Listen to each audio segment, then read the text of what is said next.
ఈ బిజినెస్ ఏదైనా మీ ఊర్లో ప్రమోషన్ చేయాలంటే అది సుమన్ టీవీతోనే సాధ్యం. ఇప్పుడే సంప్రదించండి. అయితే నమస్తే సుమన్ టీవీ. మనం ప్రస్తుతం పిఠాపురం నియోజకవర్గంలో ఉన్నాము. పిఠాపురం నియోజకవర్గంలో జనసేన రాష్ట్ర నాయకులు ఎవరైతే ఉన్నారో వాళ్ళందరూ కూడా ఈ రోజు ఒక చోట గ్యాదర్ అవ్వడం జరిగింది. అయితే గతంలో ఎవరైతే ఉన్నారో మన దువ్వాడ శ్రీనివాస్ వైఎస్ఆర్సీపీ నాయకులు ఎమ్మెల్సీగా ఉన్నారు.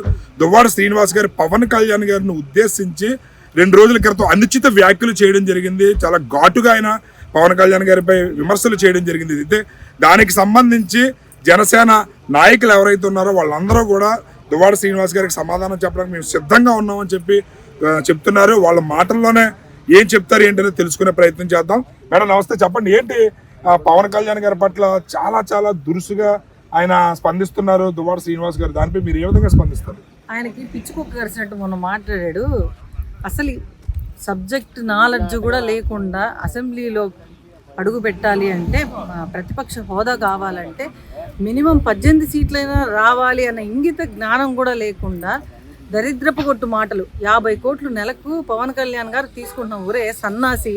అలాగన పవన్ కళ్యాణ్ గారు తీసుకునేటట్టయితే ఇవన్నీ పార్టీలు పెట్టి ఎందుకు ఇంత కష్టపడాలి? ఆయన చేతిలో ఇప్పటిదాకా పార్టీ పెట్టినాకనే 70 కోట్లు అప్పైనాడా? తెలుసుకోవాలి కదా ఇవన్నీ. నువ్వు పవన్ కళ్యాణ్ గారు చేతిలో సొమ్ము కూడా ఖర్చు పెడుతున్నాడు. నిన్నటికి నిన్న నేను అసలు ఏ డబ్బు 1 రూపాయి కూడా తీసుకున్నాను చెప్తున్నాడు. చేతిలో చిల్లి గవ్వ పెట్టుకోకుండా, పార్టీలో ఒక హోదా లేకపోయినా కూడా, ఒక ఎమ్మెల్యే లేకపోయినా కూడా ఇంత గతంలోనే ఆయన రైతుల పక్షాన నిలబడినటువంటి నాయకుడురా. తెలుసుకోవాలి నువ్వు. ఏదో ఒక పిల్లని వేసుకొని 4 రీల్స్ చేసుకొని నీకు ఈ వయసులో చాక్లెట్ డే ఏందో, కిస్ డే ఏందో, హగ్ డే ఏందో మా కర్మ కాకపోతే మీ దరిద్రపు మొహాలు చూడలేక సస్తున్నాం అసలు మేము. అలాంటి వాళ్ళని అప్పుడు దువ్వాడ శ్రీనివాస్ గారికి ఆల్రెడీ ఎదిగొచ్చిన ఆడపిల్లలు ఉన్నారు. ఆ ఎదిగొచ్చిన ఆడపిల్లలు ఉండగా ఆయన మళ్ళీ రెండో పెళ్లి చేసుకోవడానికి సిద్ధపడతారు. ఐ లవ్ యూ అని చెప్పి రకరకాల యూట్యూబ్ మొత్తం ఆయన చెప్తున్నాను. అలా ఎదిగారు. ఇడికి వయసుకు వచ్చాడు. సిగ్గన్నా ఉందా? కన్న కూతుర్ని పట్టుకొని కాలుతో తన్నాడండి. కన్న కూతుర్ని లకారాలు మాట్లాడిన ఈడు పవన్ కళ్యాణ్ గురించి మాట్లాడితే ఇట్లాంటి సన్నాసుల్ని చేత్తో కూడా కాదు, తిరుపతిలో అయితే పరకతో కొట్టి పంపిస్తాయి.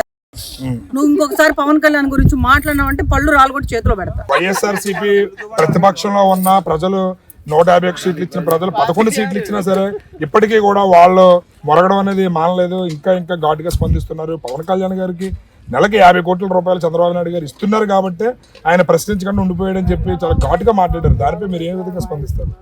అంటే గత కొన్ని రోజులుగా, కొన్ని నెలలుగా ఏంటంటే లవ్ లో ఉన్నాడు బాసు.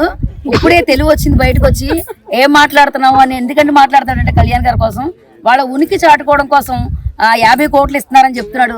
బాబు నువ్వు పక్క నుండి ఇప్పిస్తున్నట్టు మాట్లాడుతున్నావు. ఫస్ట్ ఆఫ్ ఆల్ నువ్వు నీ సంసారాన్ని, నీ పిల్లల్ని చక్కబెట్టుకుని నువ్వు ఒక పబ్లిక్ సర్వెంట్ అనే సంగతే మర్చిపోయి ఇష్టం వచ్చినట్టు నువ్వు పిచ్చి వేషాలన్నీ వేస్తున్నావు. ఈ రోజు ఏంటంటే నేనున్నాను అని తగునమ్మని మళ్ళీ బయటకు వచ్చారు. నిన్నగాక మొన్న ఒకటి వెళ్ళాడు, రేపో ఎల్లుండో తను కూడా వెళ్ళబోతున్నాడు. ఇంతలో కంగారు పడకుండా కొంచెం అన్ని మూసుకొని కూర్చుంటే బాగుంటుంది. ఎందుకంటే మా వీర మహిళలందరూ కూడా చాలా ఘోరమైన తిట్లతోటే ముగిస్తున్నారు అనుకోవద్దు.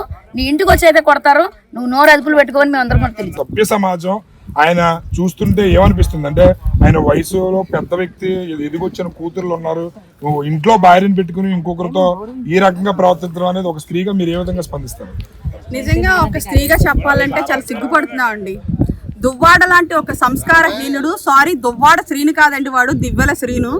ఎవరన్నా పెళ్లి చేసుకుంటే భర్త పేరు భార్యకి వెళ్తుంది. ఈడు భార్యను వదిలేసి ఇంకొక దాని దగ్గరికి వచ్చాడు కదా, దాని ఇంటి పేరు ఈడికి వచ్చింది. అందుకని ఈడు దివ్యల శ్రీనుగాడు. ఈ దివ్యల శ్రీనుగాడు నిజంగా చూస్తామంటే సిగ్గుపడాల్సి వస్తుంది. ఎందుకంటే 2 కూతుళ్ళు, అందులో ఒక కూతురుకు పెళ్లి అయింది కొత్తగా, ఇంకొక కూతురు పెళ్లికి ఎదిగి ఉంది. అటువంటి 2 కూతుళ్ళని ఇంట్లో పెట్టుకుని వాడు బయటకు వచ్చి వాడు చేస్తున్నటువంటి విన్యాసాలేంటి, వాడు చేస్తున్నటువంటి వెకిలి చేష్టలేంటి, ఎంత అసహ్యంగా ఉందండి చూడడానికి. ఒక స్త్రీగా మాకు ఎంత అసహ్యంగా ఉందంటే చెప్పలేకపోతున్నాం. అలాగే వాడు అంటాడు పవన్ కళ్యాణ్ గారి గురించి మాట్లాడుతున్నాడు. మాట్లాడితే అసలు నువ్వే ఒక సంస్కారహీనుడివి, నీ గురించే మాట్లాడుకుంటున్నారు జనాలందరూ. నువ్వు వచ్చి మళ్ళీ పవన్ కళ్యాణ్ గారి గురించి మాట్లాడుతున్నావు.